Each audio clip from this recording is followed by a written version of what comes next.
तो जम्मू कश्मीर में पिछले 6 महीनों में 5 पंचायत सदस्यों की हत्या हो चुकी है। अब बारामूला जिले में कलंतरा गांव के सरपंच जावेद अहमद वानी की गोली मारकर हत्या कर दी गई। वानी सत्ताधारी नेशनल कॉन्फ्रेंस से जुड़े हुए थे।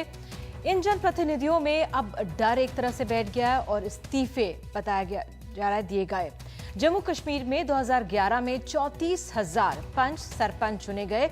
ये अपने आप में ऐतिहासिक था, क्योंकि खुद मुख्यमंत्री उमर अब्दुल्ला ने उनके शब्दों में कहें तो 33 साल बाद असल में पंचायत चुनाव हुए।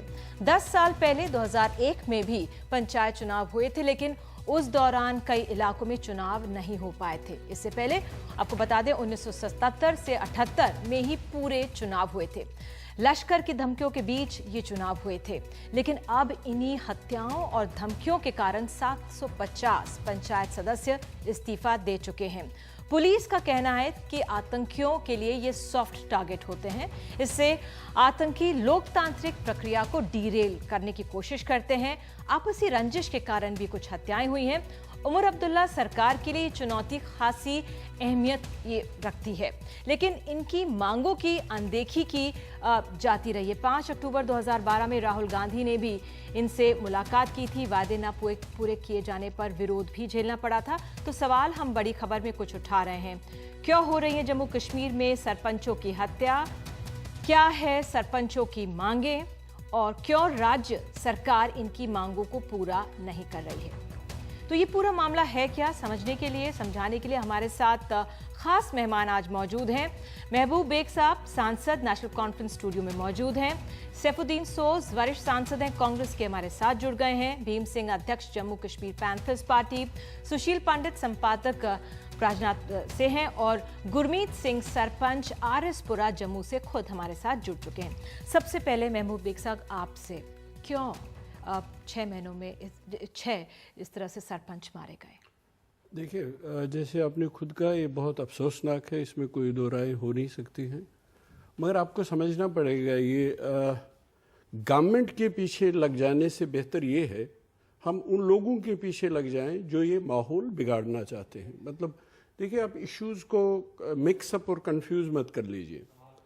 वहाँ कुछ ताकतें हैं, जैसे आपने खुद कहा 30 साल के बाद चुनाव हुए। ये बहुत बड़ी बात थी कि एक डेमोक्रेटिक इंस्टीट्यूशंस हमने फिर से एस्टैब्लिश किया उमर अब्दुल्ला की सरकार में।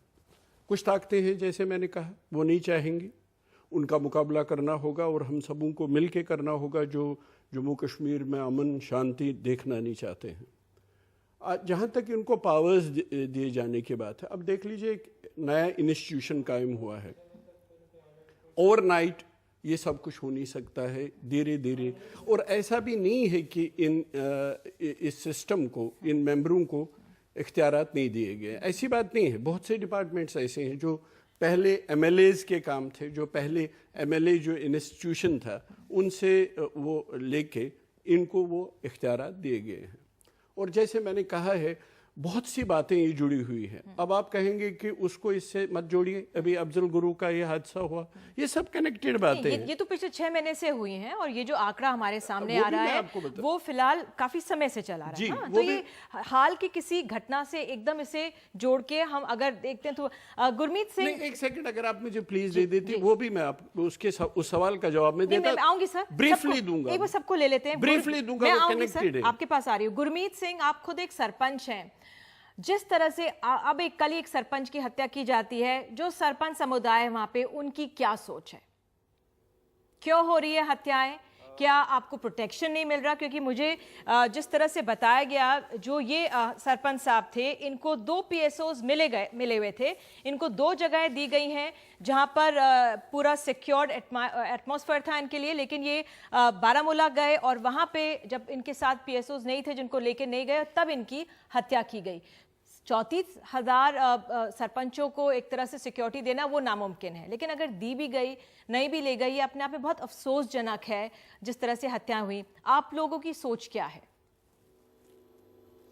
देखिए, सबसे पहले बड़े दुख के साथ कहना पड़ रहा है, जो हमारे वानी जी जिनकी कल डेथ हो गई है, और ये मैं बताना चाहूँगा कि ये कोई पहली बार नहीं है कि किसी सरपंच को टारगेट किया गया है। ये पिछले छः महीनों में 5वीं बार ऐसा हुआ है कि किसी सरपंच पे या किसी पंचायत रिप्रेजेंटेटिव पे हमला हुआ है। तो मैं यहाँ पे ये कहूँगा कि सरकार जो है, पहली बात ये है कि 2 साल पहले जब इन्होंने पंचायत इलेक्शन करवाए तो आधी अधूरी तैयारी के साथ इन्होंने इलेक्शंस करवाए। आज सरकार जो जम्मू कश्मीर में है वो पंचायत रिप्रेजेंटेटिव को सिर्फ अपने वोट बैंक के रूप में देख रही है, ना कि इनको पब्लिक रिप्रेजेंटेटिव के रूप में देख रही है। यहाँ तक पावर्स की बात है तो मुझे लगता है कि आज हमारे पास महबूब जो हमारे बेग साहब थे, जो अभी मेरे साथ ही बोल रहे थे, उन्होंने बोला कि हमारे काफ़ी डिपार्टमेंट्स जो सरपंचों के पास ऐसे हमने जो हैंडओवर किए हैं।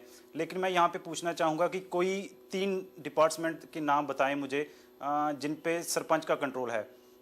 तो हमारे जो वीडीसी के चुनाव थे वो होने थे, हमारे पास डिस्ट्रिक्ट डेवलपमेंट काउंसिल्स बननी थी। पिछले 2 साल से हमारे यहाँ पे सरपंच जो पंचायत रिप्रेजेंटेटिव है, आपके सवाल का जवाब देने दीजिए बेग साहब को।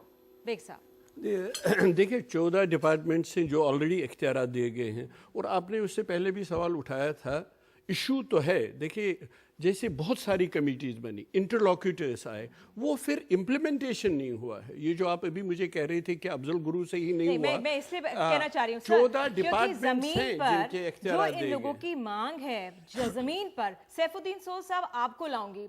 राहुल गांधी भी गए थे जम्मू कश्मीर, याद होगा, वो सरपंचों से मिले थे, कुछ वायदे किए थे, पूरे नहीं हुए, बाद में राहुल को खुद विरोध झेलना पड़ा था। कांग्रेस की क्या यहाँ पर स्टैंडिंग है इस समय, जिस तरह से सरपंचों की मांग, क्योंकि ये सरपंचों का चुनाव बहुत अहम है जो भी राजनीतिक दल है वहां पर उनके लिए, क्योंकि डेमोक्रेसी चलती है इससे, और खुद नेशनल कॉन्फ्रेंस सरकार की एक तरफ से अपनी हौसला अफजाई करती है, नाम बखान करती है कि भाई लोकतंत्र देखिए कैसे चल रहा है, हमारे अंडर इस तरह से चुनाव हुए। तो अब अनदेखी क्यों? कांग्रेस पार्टी ने अपना काम ठीक किया और इंसाफ किया है इस प्रोसेस को, लेकिन सब उससे पहले मैं बताना चाहता हूं कि ये बड़े दुख की बात है कि जावेद अहमद को कत्ल किया गया। तो मैंने आज एक बयान में कहा है कि जम्मू कश्मीर का जो इंतज़ामिया है उनको फौरी तौर तहकीकात करनी चाहिए, क्योंकि कभी कभी ये होता है कि आपसी रंजिश से ये इस किस्म का माहौल बनता है।